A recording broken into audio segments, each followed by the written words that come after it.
I actually sold my coffee business.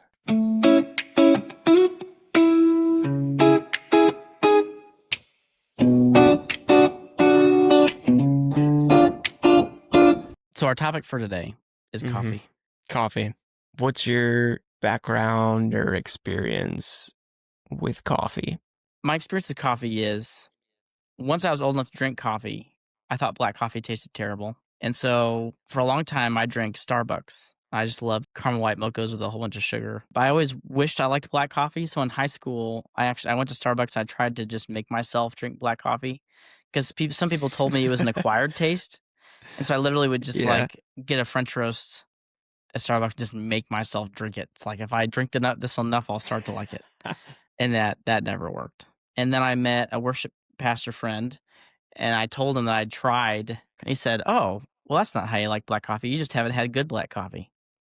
And he took me to a third wave coffee shop and got me my first pour over coffee, and I loved it. It's changed my Mm, life. So my experience is it is not an acquired taste. You just have to have good coffee, and then you have a chance to like it. yeah. But some people can drink good coffee and not like it, which is weird to me. Some people can drink bad coffee and like it, which is weird to me. What's your experience with coffee? Really similar. So I grew up thinking I hated coffee. I kind of by accident went into this coffee shop. I guess one of my friends had told me that it was good, but it was in Nashville, barista parlor, and I knew that like people liked pour overs, so I ordered a pour over.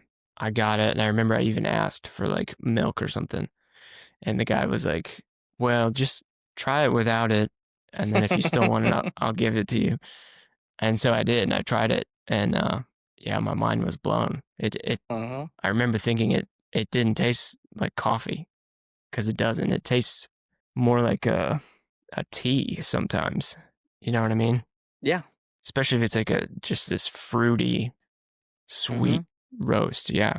So after that, I kind of started to learn stuff and started acquiring like the equipment you need to make that type of thing yourself at home. Mhm.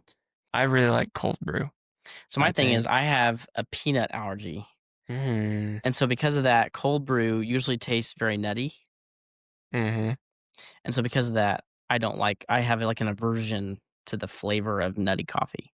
When I just feel like I'm gonna die for drinking it. You a espresso guy? Sounds like. So I do like espresso. I usually prefer black coffee. I like sweet espresso drinks, but I would prefer to spend less money and get a black coffee. I also would prefer not to have any calories in my coffee. Mm. I think black coffee probably actually has negative calories for me because I know that it raises my heart rate. Yeah. But what I do really like is I like macchiatos. Okay. Go on. So a macchiato, for anybody who doesn't know, it's Italian. It means marked. And so a macchiato is basically straight espresso, but it's marked with a little bit of cream or milk or something. Or it's like a little, just a little drip. Because straight espresso, the way that it's made, starts it starts going bad instantly.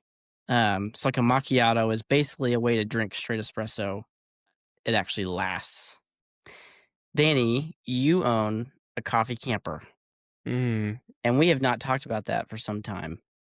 I know. Actually, you saying that just made me realize we haven't talked about it in a while because I actually sold my coffee business.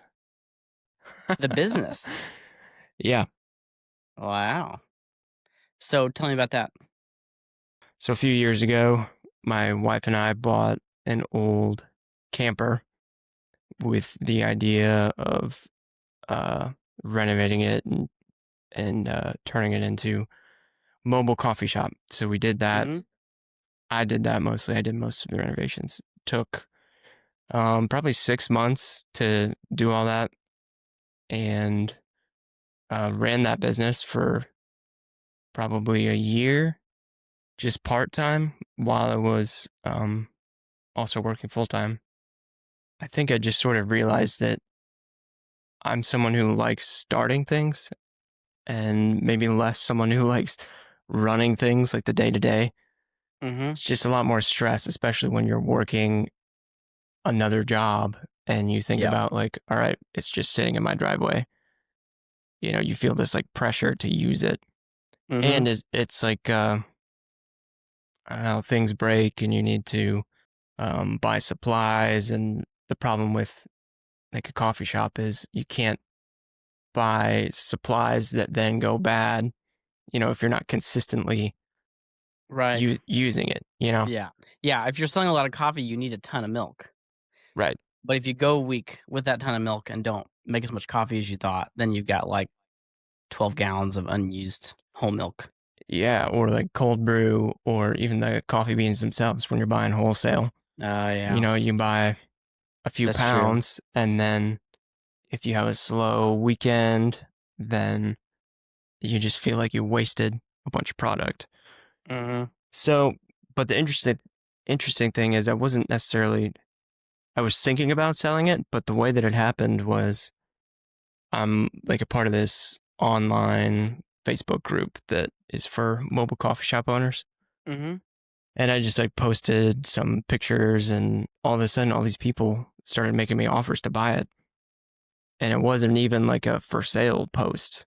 And I Hmm. was like, okay. So I kind of entertained a few and then with this one couple specifically worked out a price and then they came and looked at it and they really liked it and they made me a good offer and I was like, I think that that would be best. And then, yeah, so I sold it. And kind of in the back of my mind, my plan now moving forward is to take that money and maybe use some of that money to do it again. Cause like I said, I think I liked the starting of it better Mm. than the actual So operating. renovate it and start it and sell another one. Yeah. Just be gentle on your back this time. Yeah. So you sold the business. So when you say business, did you? I thought you were going to say you sold your trailer, your camper. So how much of the sale was the business model that you had built, or the paperwork you'd done, or the licenses to sell, or Yeah. like what exactly is it that you sold? So technically I sold the trailer with Okay, all of the equipment and passed the health inspection stuff right. here. So it was like And that built stuff with transfers to the new owner, no, but it's built to specifications. So they right? shouldn't have a problem Right. getting it. Okay. Yeah. Do you want to say for the podcast how much you sold it for? Sure. Yeah. I sold it for $20,000. I bought the Congratulations. I bought the camper for like $1,000. And then I put a lot of work into it and equipment, probably a couple thousand. So I sold it for way more than at least twice what I invested. Wow. So, Good work. I think a coffee camper would be difficult because when you first started, that was your only job. And then yeah. once you got another job, a day job, you were basically selling coffee in any of your off time. hmm And my brain focuses very well from like 5 a.m. to 2-ish p.m., 5 a.m. to 2 p.m. Yeah. So for me to like work hard all day and then want to go like to some market and sell coffee, I feel hmm like my brain is not built for that. That Yeah. I'm sounds the difficult exact to same me. way. Yeah. Yeah. And I mean, I don't know. Now someone else is enjoying it. So I could feel good about that. You learned a lot. hmm And, something that I think is underestimated is the value of not having to wonder what things would have been like if I hadn't gone for it. Right. Yeah. I think it's much better to try something that you think you may love and have it not go exactly the way you want it. Like, I wouldn't say it's a failure. You made money. You made money while you were selling coffee, but doing something and then realizing this isn't what I want to spend all my time doing, there's absolutely nothing wrong with that. Yeah. But if you were 60 one day and said, "I wonder what would have happened if I would have started that coffee cart like that idea I had," hmm and then you regret not doing it, that stinks. Yeah. That felt good too. Like kind of going from conception all the way to working in it, being in it and making coffee and serving people. It was like kind of a weird experience. going from just like an idea, type in on my like a notes doc or something on my computer with just different Mhm. thoughts and ideas around it, and then having it go all the way to like a real business. Yeah. If you had advice for somebody wanting to do something similar, what would you say? I would say if you are going to go for it, you need to learn to push through all of the roadblocks because there Mhm. are so many roadblocks where you're second guessing yourself and wondering like, is this a good idea? Or maybe you're trying to solve a problem.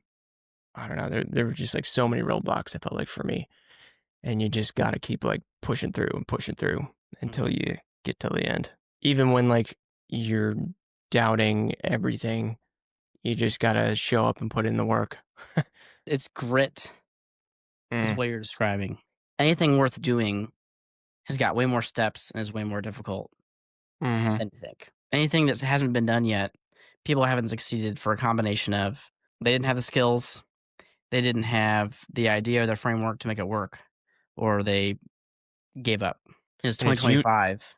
If you have a good idea for something, it's gonna be really hard. Otherwise, somebody else would have just already done it. Yeah, and I think it's just like that mentality you're describing is so valuable. It's like the hardest things are usually the most rewarding things, not just in business, in everything. I would encourage people to like try to do hard things and keep going. That's why I loved running so much. It was like you have this crazy goal of, wanting to run 30 miles or whatever. You just got to show up every day, even when, you might have a bad day and feel like it's not going to work, but then you keep showing up and eventually you'll get there. Yeah, I think in particular, finding the particular kind of really hard work that you were built for and you don't hate. Like, I'm not sure that really hard work is ever like just fun, but there's some kinds of hard work that you will just always hate. And there's some kinds of hard work that you sort of even enjoy. And then enjoying hard work is also like a skill that you have to develop.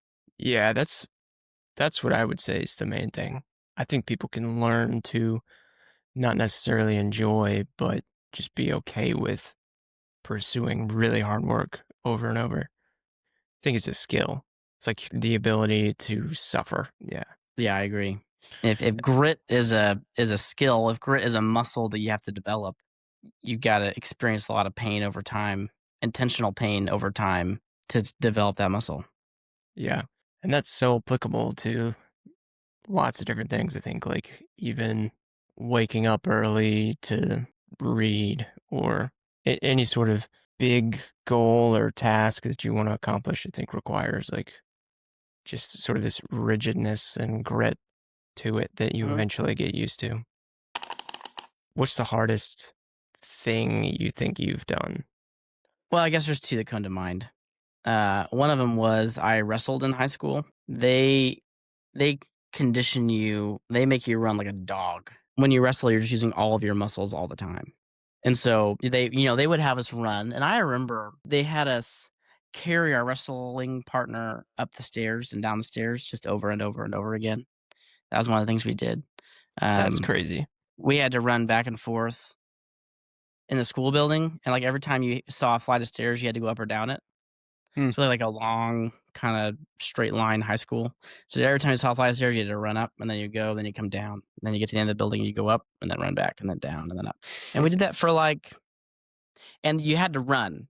We did that for, like, 30 minutes, Yeah. like, almost like, not sprinting, but, like, kinda halfway between a jog and a sprint, Hmm. and going up every flight of stairs you saw for 30 minutes. And then you'd throw up. They had trash cans for you to throw up in, and then you just keep going. Um, But so you think wrestling was the hardest? yeah, I think so. There's also one hike that I did, Maroon Peak in Colorado. It's a Oh yeah. 14,000-foot mountain. My cousin, Tommy, came and lived with us for summer, and we did a ton of hiking, and I got in great shape, and we ended it doing Longs Peak, which was very difficult, but we were prepared for it. The next summer, he was there for, like, 3 or 4 days for a family reunion, and we were just sitting there at the reunion, and we're like, "Hey, what are you doing tomorrow?" "Nothing." It's like, "What if we just drove up to Aspen and climbed Maroon Peak tomorrow?" It's like, think we could pull that off. So we did. We Wow. drove like 4 or 5 hours, whatever it was, down to Aspen. And the round trip, it's 14 and a half miles or something like that, 14 miles. And it's like 4,500 feet elevation. So it's like 7 miles up, 4,500 feet elevation gain. Yeah, I'm looking at it Um, now. This is oh, kind of a crazy one. So I've done a lot of 14ers. I don't know if you know that. no, I didn't know that. Yeah, I used to drive to Colorado pretty frequently and just sleep in my car and trailheads and Wow, do 14ers. that's Um, crazy. I've done that a lot too. Of yeah. course, I was living in Colorado at the time. But Wow. yeah, Maroon Peak is no joke. No. Looks like a lot of exposure. Yeah. Yeah. Yeah. It's a lot of anybody who doesn't know what exposure means. Exposure on a mountain means you're basically standing on the edge of a cliff, hmm and if you fell, you would die. Yeah. That's what exposure means. So let's say the previous summer we did Long's Peak, which is it's a little bit less strenuous, but it is a very difficult one. And then we decided to do Maroon Peak. Maroon Peak, I guess you saw a picture of it. Yeah. And then Maroon Peak at one point was the most photographed mountain in Colorado. Anyway, we get on this trail and it's 7 miles up, but we realize about 2 miles in that we haven't gained basically any elevation yet, which is a bad sign. When you know you got a lot of elevation to go and you're like Yeah. 2 or 3 miles in and you're basically walking flat the whole time. Yeah. In the words of that reporter in Monsters Inc., now is my professional opinion, it is time to and we we lost track of the trail. We turned off the trail at the wrong point. We had pictures on our phone of where you're supposed of the trailhead because it's not a very well marked trailhead, but we had pictures. But we started in the dark, and so we couldn't see the best. But by the time we realized we were off the trail, we had already climbed up like maybe 800 feet of elevation, like Hmm. basically straight at the side of the mountain. So basically on this trail, you're like walking nice and flat. You go by the pretty lake. Oh, you're pulling it up. Yeah, yeah. Okay, here we go. That's the perfect picture. Stay right there. So this is what the first like 3-ish miles of this trailhead look like. Yeah, you start next to this below this lake and you walk up like not very much, but a little bit uphill to get to this lake. And then you're just walking by it forever. What you don't see in that picture, you can kind of see it, is once you get to that point, what you're standing on all the time is loose slate. Yeah, they call it scree, don't they? Scree. That sounds right. You literally there's sections on that line and they're not misleading. You're kind of walking sideways for a little bit and then it just says, "Hey, just go straight up the side of this face on this slippery rock." Yeah, like this. And you're like, "All right, I'm not even sure I can do this, but okay." I feel like if there wasn't clearly supposed to do this, I would probably tell you that was not doable. Yeah. And you just walk like straight up. And yeah. And So, but like there's two of us going. When you start turning straight at the side of the top of the mountain, with every step you're pushing little pieces of rock down. No matter how gently you try and walk, you're pushing rocks down. I had to walk, I kid you not, probably like 60, 70 feet below my partner because if he like slipped or something, he could send a rock the size of my head flying down on my head. oh, So that's we did crazy. make it to the top, but it took us. So it's 7 miles up. I think it took us 8 hours to get up. So it was Mm, less than 1 mile an hour, mm. just very slow. And coming down wasn't much faster. It was like 7 hours down. That's crazy. This is pretty hardcore. I That didn't is know. it's very hardcore. Yeah, that's probably the hardest thing I've done. What about you, Mm. Danny? What's the hardest thing you've ever done? One of your many Um, marathons? no. Okay, maybe the hardest like physical thing I've done was I kayaked from Kansas City to St. Charles, which is basically clear across. It is clear across the state. So we started in Kansas City, Wow. Kansas, and went all the Wow. way to St. Charles, and it took basically 4 full days in the kayak, and I'm talking like 20-hour days. So you wake up at like 3 in the morning basically, and you go into the whole day, into the night until you can't do it anymore. And you pull over, and we had these hammocks, and we would just string them up and sleep like For alongside the like 4 river. hours? Yeah, for like 4 hours, and then get back in and go. Hardest mountain I ever did was this hike in Nevada, just outside of Las Vegas, Mount Wilson, I think. But the trick with that one was it was so rural. There weren't clear trail markers anywhere. Mhm. And when I did it in July. It was 115 degrees and sunny. And I ran out of water like shortly after I started descending. Oh, no. And to make it worse, I got lost on my way out Oh, because my goodness. because there was basically no trail. Yeah, I kind of just wandered around for hours, and luckily I had cell service. So I called my brother-in-law, and he came and brought water, but the problem was he couldn't get up to where I was because it was kind of like semi-technical climbing to get up there. And so I had to find my way down, and was just like very dehydrated. There was like this pond at the base that I just like collapsed into and drank a bunch of water. So Wow. that was hard in the sense that I thought I was going to die. That is crazy. I'm glad you survived that. It's good to be in the appropriate shape for whatever it is that you're doing. Yeah, the But, descent of Long's Peak is terrible. Takes so long. I don't know I if you know. remember that. I know. And just like by the end, like my big toe just felt like it was on fire, just Yeah. ramming against my boot. Yeah. I mean, you can imagine for anybody who hasn't done 16-mile hikes that take 12 hours, the first 8 miles you're going up, it's a long ways, but you're slowly getting closer to your goal. And then you get to the top and you've got to do all of it again. Mm, And it's much less tiring the second time, but it is much more demanding on your knees and your ankles and the bottoms of your feet. mm-hmm. And there's no payoff. Yeah, yeah, On the way up, you're suffering towards a goal. And on the way back, you're suffering just so that you can go home.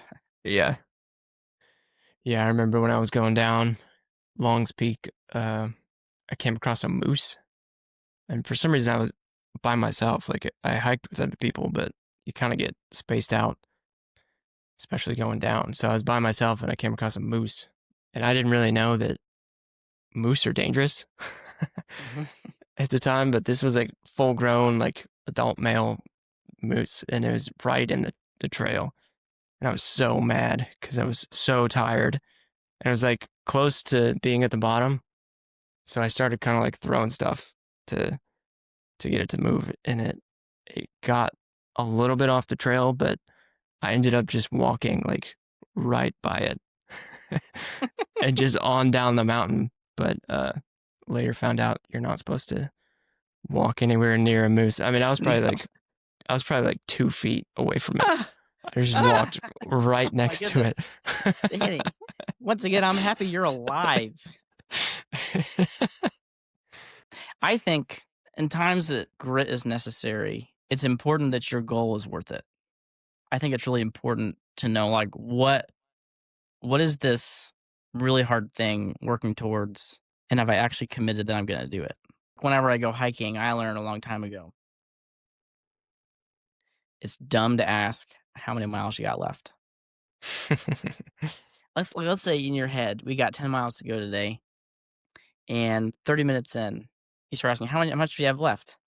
It's like 9.5 miles, buddy. Yeah. I don't Yeah. know what you wanted to hear, but the answer never makes you happy. And then when Mhm. you hear your answer, you start thinking, okay, the little ticker is going in your head of like, okay, that was half a mile. So it's like 5 minutes. I better go another half mile. You ask, how much more we got to go? 9.4 miles. It's like, stop asking. Yeah. Stop asking. We're just walking. We're gonna walk all day. We're gonna be walking all day until we get to where we're going and come back. Like, that's just how it is. It doesn't Yeah. matter how far you come, it doesn't matter how far you have to go, there is only walking. And yet I think it's interesting how different people think about the value of their time. Hmm. Yeah. I just had a similar conversation this morning with Stephanie about um, oil changes. So we have like a certain amount of free changes that we got when we bought our car, but the place is like 45-minute drive, and then you're there for at least an hour and a half. And so that's like Mhm. a 3-hour commitment when I could just like run up to Walmart and get the parts I need for $35 and do it myself. And to me, Yeah. like spending $35 is worth it to save Yeah, hours. 3 hours. So Yeah. $35 divided by 3 hours, that's Yeah. like $11.75 an hour. Hey, you know what motor oil kind of looks like color wise is coffee. It does. It does. It's good. How do Coffee is we? like my motor oil. If I was to open a Nice. coffee shop, I would want it to be open from, like, 5 AM to 3 PM. Yeah, that's pretty prime. After 3, you're not really getting that many No. people. That's why I like Starbucks these days, is because I got people that I meet at, like, 5 in the morning or 6 in the morning, and Mm, Starbucks is open. yeah, and like even later too. Like sometimes I'll go if I like have something after work, but I don't want to come all the way home. I might just go sit at Starbucks or something. People probably think the same thing when I tell them I'll meet with them at 5 AM. People probably think that's nighttime. Uh, but 5 AM, that's morning, like, that's daytime, even if the sun's not up. Um, but if you need to meet someone at 3:30, it's like, you should just be asleep, man. Like, Yeah. So what time do you get 3:30 up is nighttime. usually? 5:15, 5:30. I used to get up like 5:30, but Yeah. it's hard. I just think it depends. Some of it depends on your personal brain wiring, and some of it depends on what you're trying to get done and how much you need to get done. I'm actually really glad now my wife is getting up at 5:15 a lot of mornings, and I'm thrilled about that. Mm, Um, because if she's getting up later than me, I have to either get up early enough that she can get back to sleep easily, or just get up when she gets up. mm, So my least favorite time for her to get up is like 6. Because if I wake up yeah. at 5:30, I'm waking her up, and she's probably doesn't have enough time to get back to sleep. Mm. Is she a light sleeper? Yeah. Yeah, she's a light Mm. sleeper. But now she's waking up at 5:15, that means I can wake up at 5:15, which is really nice. But if she would sleep until 7, I would just wake up at 4:45. That would be if we were actually in bed at 10 o'clock, that would be the time I'd like to wake up. I'd like to wake up at 4:45 every day. Wow. Tell you what, That's Danny, that's pretty early. if you've got stuff to get done that you can get done by yourself, and you start waking up at 4:45 and you get straight out of bed, you brush your teeth, do whatever you do with your hair, you pick a hat, and you make your coffee and you get your praying in and you start working, you can get so much done before anybody else is even awake. It is So do such a you good feeling to like by 9 AM. So like I'm doing a lot of writing right now. Um, there are mornings at which I can get up and I can have written like 4 or 5 pages by like 8 AM. Wow. And then the rest of my day just feels great because there's no pressure left to produce. Like I've already produced enough that I could just be done for the day, but then everything is just a cherry on top after that.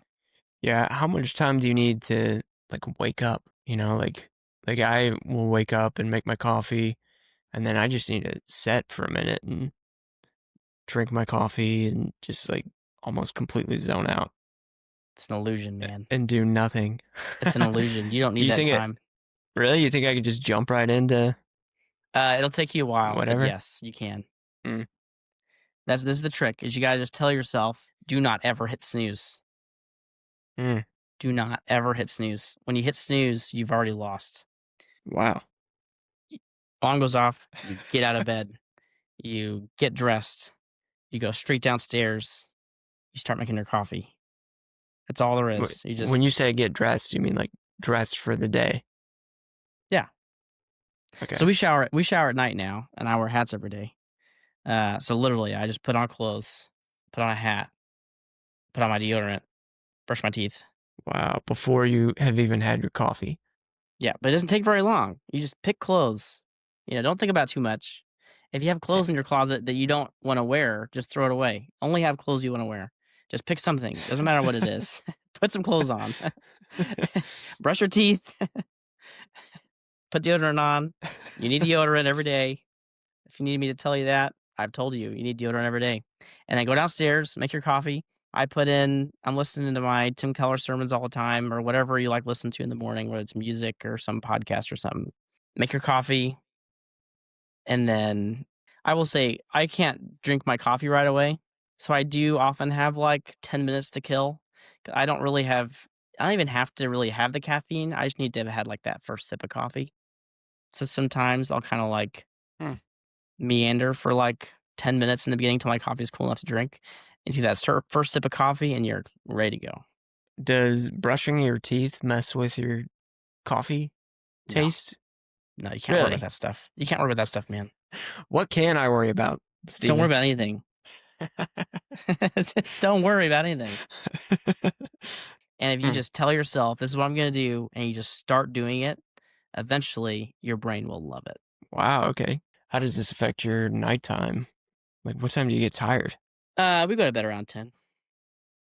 Hmm. You got to know how much sleep you really need. How much sleep do you need? That's 7 hours. So, like 6.5 is fine. Like 6.5 to 7.5 is my happy place. Man, you're crazy.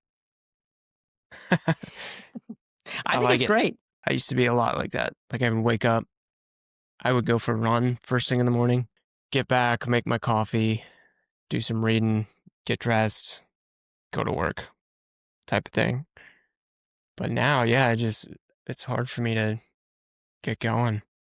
I don't know what it is. It's probably, I don't know how to say this without throwing my wife under the bus. She's much more like pro sleep, I guess. Like she sleeps probably at least 8 hours a night. Yeah, my wife, I think our wives are kind of similar. It was definitely a major transition after getting married to figure out my morning routine. And there Mm, was there was some frustrations, I think, on both sides after we got married for a while, trying to figure out what that looks like. yeah. But I'll just say you just gotta figure out your system. So, like, for me, if I'm waking up before Melissa, I will set out clothes for myself outside the bedroom door. So, the bedroom door is cracked open at night. My alarm goes off, it's very quiet, and I just turn it off. I ever so quietly and carefully get out of my bed, and I just walk out of the room and quietly close the door, and Mm. then my clothes are sitting outside the bedroom, and I put them on. I'm good to go. Now, where do you like? You say get going. Does that mean leave the house or get going? Like read in or type in or whatever you're doing. So, I make coffee at home. You Yeah. could go to Starbucks, and their black coffee is only like $2, so Mm. it's worth the money. Yeah, I got to work on this. The benefit for me is that Stephanie, she sleeps like a rock. Would not wake up ever. So I think I could just, You just do it. yeah, I gotta just do it. Mhm. Hmm. Yeah. I will say, I wanna have, like, some sympathy for people whose brains maybe are genuinely just wired differently. Maybe there's some people out there who just can't do this. Hmm. But you won't know until you genuinely try as hard as you possibly can. That's what I'll say to you, Yeah, and is the system is no snoozes. Because if you start your day by saying, "I've decided I'm gonna do this thing, and now for the sake of comfort, I'm going to not do what I decided to do yesterday," you're starting your day off with a loss. yeah. Every time you hit the snooze, you're starting your day off with a loss. When that alarm goes off and you say, "Heck yeah, let's go," like, you're starting your day Hmm. with a win, and you just, like, get straight out of bed. It's kinda that constraint conversation. It's like, I've decided no snoozes, no delays, nothing. I'm just gonna get Yeah. started. If you really try to do that, and I think caffeine does help. Hmm. Starting a morning routine, don't get me wrong. Um, if you can find coffee that you like and you can just decide, "This is what I'm going to do," and you really just work hard to do it for 2 weeks or a month, over time, I think most people could really just do that if they would Yeah. really just decide, "This is what I've chosen to do." We should start a campaign against snooze. No more snooze. No more snooze. Well, should we wrap this up? Yes, drink coffee, get up early in the morning, There is only walking. Two dudes talking about the stuff you can't explain. Big thoughts, bad jokes, and the questions in your brain. Inexplicable podcast. Kinda weird, kinda logical. Inexplicable podcast. Makes a strange sound almost practical.